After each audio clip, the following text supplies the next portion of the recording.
1857 onwards, after that you can see there is a slow but a gradual increase of nationalist writing. So the second phase of Indian English literature, you can say it is a phase of nationalism. Okay, so one of the most important work in that context, you can say, is the work of Bankim Chandra Chatterjee or Chattopadhyay's Anandamath, which came in the 1882. It's a very important work. This contribution or the cultural turmoil, you can say, it is generally referred to as the Bengal Awakening. Along with that, slowly you can say that the Indian writers, they slowly picked up writing on themes different from that of European theme. They started talking about Indian themes. Okay, somewhere in 1870s, from 1870s and all, you can say that two important names. Even in poetry, you can see there is a kind of a shift that was happening. There is a change that was happening. But as I've told you earlier, in poetry there was more of imitation. Okay, but they have started talking about, thinking about Indian themes. One name that we have to remember in this context is Michel Madhusudanan Dutt.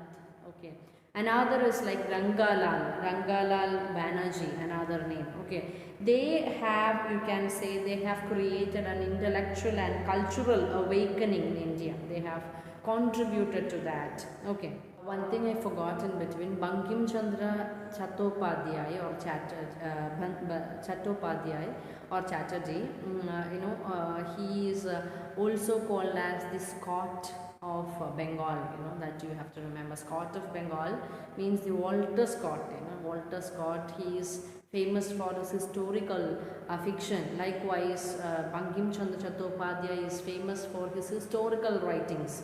Okay, and because of that he is called as the Scot of Bengal.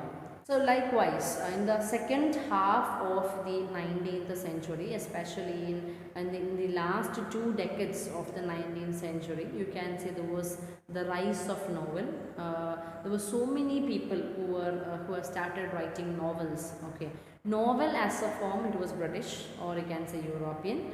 But there are more of that experimentation with this new genre. It happened in vernacular languages, means in the Indian languages.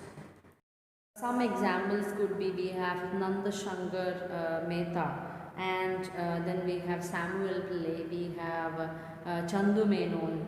Chandu Menon's the work means Indulega. It's in fact a kind of a translation of Disraeli's Henrietta Temple. Somewhere or the other you can say that like that. So there was so much of imitation of the genre of that particular style of writing novels, but they were talking about Indian themes. Then we have the phase of nationalism. The phase of nationalism was like a very complicated phase. When you give your thought to it, you will understand. There is this particular phenomenon called mother tongue syndrome. During that particular phase, people, they have started everything that is British, even their language also. But when we Indians, we realize that to unite India, there is a need for language also, like English language also. At that time we have started again focusing on the language.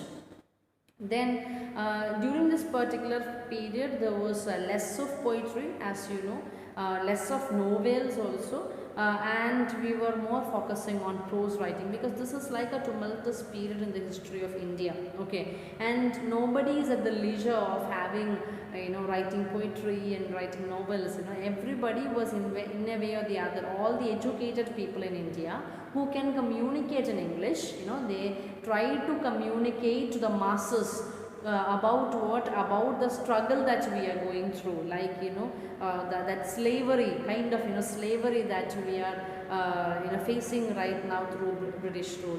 So most of the writings during this particular phase Somewhere till the 1930s, you can say, there were prose writings. There were, there were so many newspapers. Not like, they'll run for years.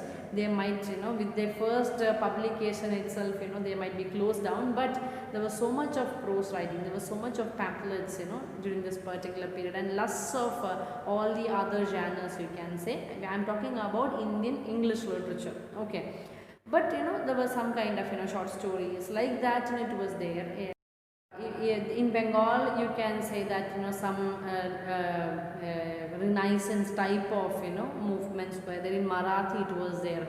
Navkada movement type of movements were there. But as a whole, the general trend that we see is that it was more in favor of that particular period, was more in favor of prose writing than any other genre. Okay.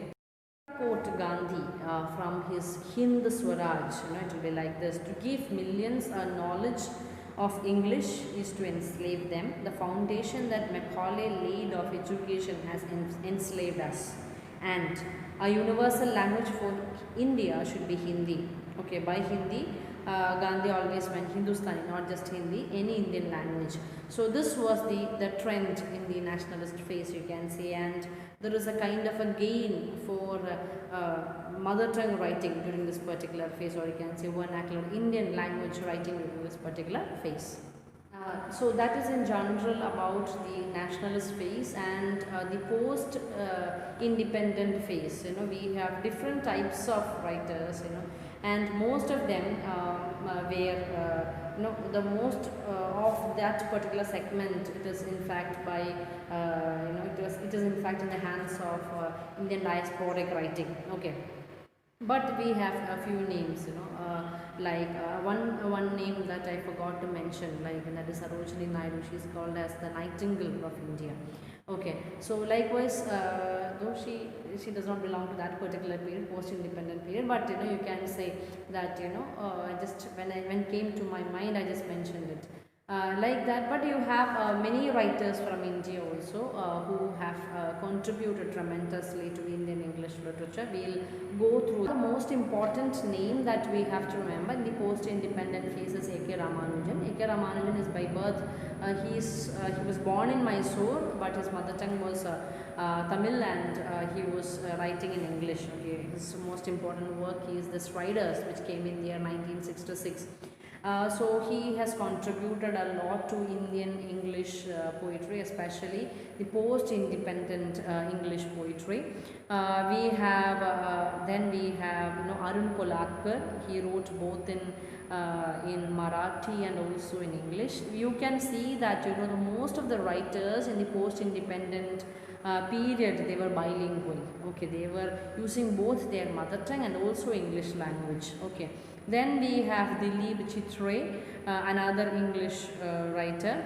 Then also you can see that during this particular phase, there is a kind of an increased translation works, you can say. Okay, Michel Madhusudan and that has already contributed a lot to it. Tagore is also another name in the field of translation. But in the post-independent phase, we have writers like Girish Karnad and O.V. Vijay, their translations, okay, to English. It has got great mileage, you can say, to an extent. Okay. Another person that we have to remember is Vilas Sarang, S-A-R-A-N-G. Okay, he discussed extensively about the post-independent Indian English writing, especially the Marathi writing. In one of his work, Confessions of a Marathi Writer, he discusses extensively about the trend in Indian English writing, especially the avant-gardism, especially he talks about the experimental literature, also about the creative crankiness, and where he mentions about Balchandra Namade, he mentions about Dilip Chitre and Arun Kolatkar. Okay. Other names are like U.R. Anandamurthy, we have Arundhati Roy, we have Niraj Chowdhury. These are the names that we should not forget. We have Salman Rushdie, we have S. Naipaul as the persons from Indian diaspora. We'll discuss about them in detail.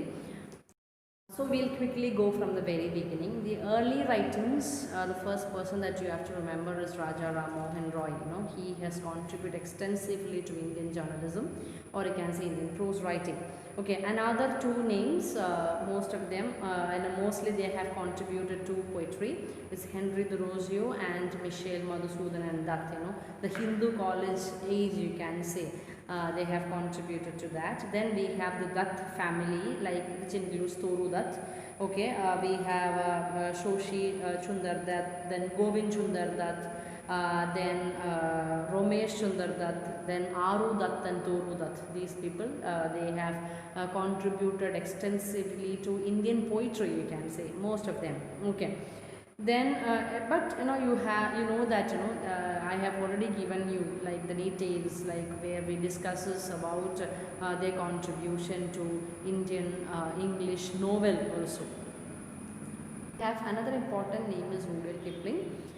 He has contributed a lot to Indian English literature. Then we have two phases of prose are Govardhanam Tripathi and Beramji Malabari. Beramji Malabari, he is a freedom fighter, and also he has contributed a lot to Indian literature, you can say. Okay, then we have Bankim Chandra Chatterjee. Then we have Rabindranath Tagore. He has contributed to prose, he has contributed to poetry, then drama, always short stories like that. He has contributed a lot to Indian literature.